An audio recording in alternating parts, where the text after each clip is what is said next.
It's a new year and a new chance for you to make a fresh start with your compliance. We're going to be bringing you a daily tip, strategy, or idea that you can use to improve your program. Here's your host, Tom Fox, the Compliance Evangelist. And now a word from the sponsor of the Compliance Podcast Network, Ethico. In the intricate world of ethics and compliance, each second is precious, and slow case closures are more than just delays, they're missed opportunities. Enter Ethico. Our solution revolutionizes case management, cutting case closure times in half and turning every challenge into a chance for improvement. Imagine a workspace where efficiency and compliance coexist harmoniously. Don't just dream of faster resolutions, make it your reality. Visit ethico.com/CPN today to book a demo and dive into our exclusive white paper by Tom Fox, 2023, The Year in Compliance. Empower your team with the tools they deserve. Day 17, Podcasting for Compliance Training and Corporate Culture. If there is one truism from the practice of law that translates to the practice of compliance, it is that you are only limited by your own imagination. This holds true in the 360-degree realm of communication and compliance, as communication obviously comes in many forms. Many compliance practitioners will well remember the 2012 Morgan Stanley Declination. In this first declination made public, the Department of Justice recognized Morgan Stanley for emailing out 35 compliance reminders to Garth Peterson over a 7-year period.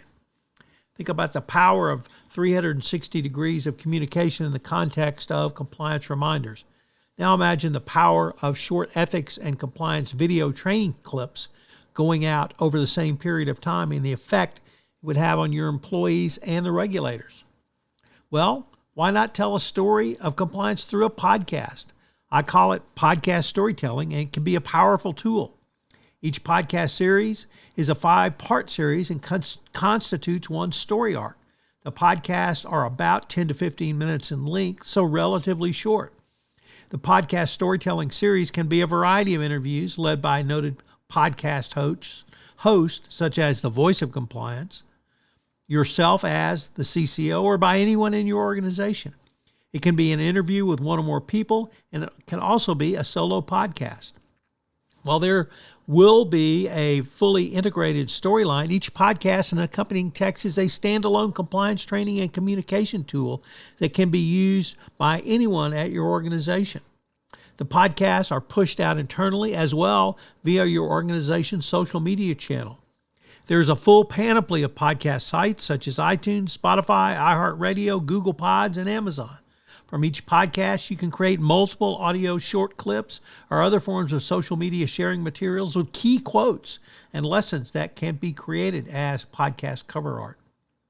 A series such as this allows your organization to not only tell a more effective story, but also reach a much larger audience than in any other format, live, audio, video, or even in person. Yet there is another reason why you should consider this type of approach and compliance training and communication. It will provide you the equivalent of market research and feedback. The number of listeners and downloads and social media touch points will give you a reliable source of data that you can use in other communications and trainings. Want another option? How about a fully produced branded podcast series for your internal compliance function? It could be 2 25 to 30-minute episodes per month with a guest selected by your compliance team. The format allows your compliance function to tell the story of its greatest asset, your people, through interviews. Can't get out of the country to travel? Still working remotely? Your branded podcast will give you a way to reach your employees as we continue to struggle through the aftermath of COVID-19. You can use branded podcasts to tell the story of compliance successes in your organization.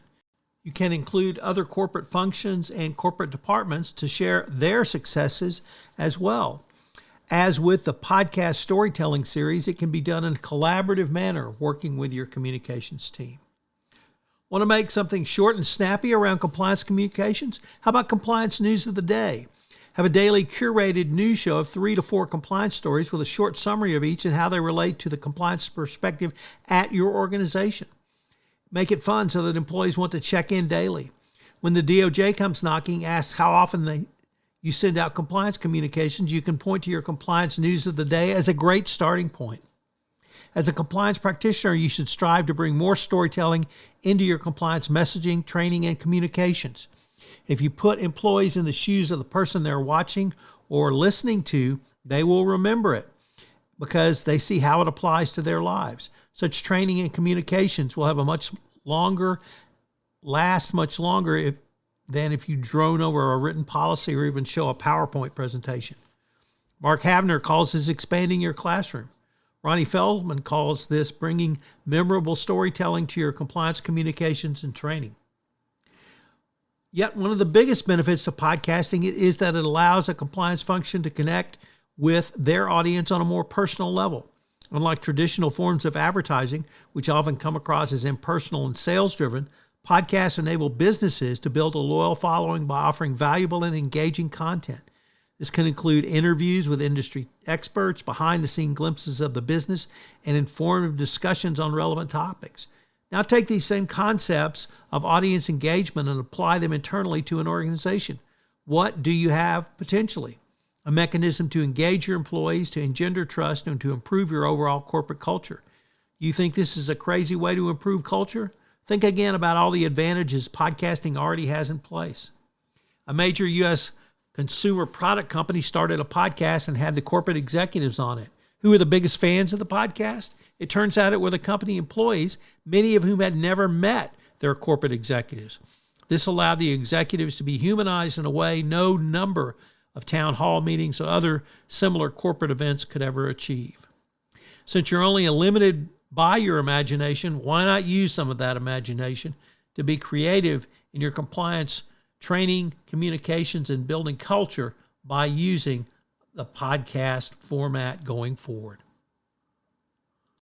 So what are today's 3 key takeaways? Number 1, using podcast storytelling to tell a more involved, longer story about compliance. Number 2, you can use compliance department branded podcasts to have an ongoing communication about compliance with your corporate employees.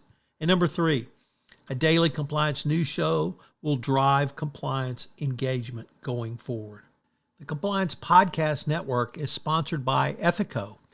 Ethico provides compliance champions like yourself an ethics and compliance optimization system built to turn goals and guidelines into real ROI for your program.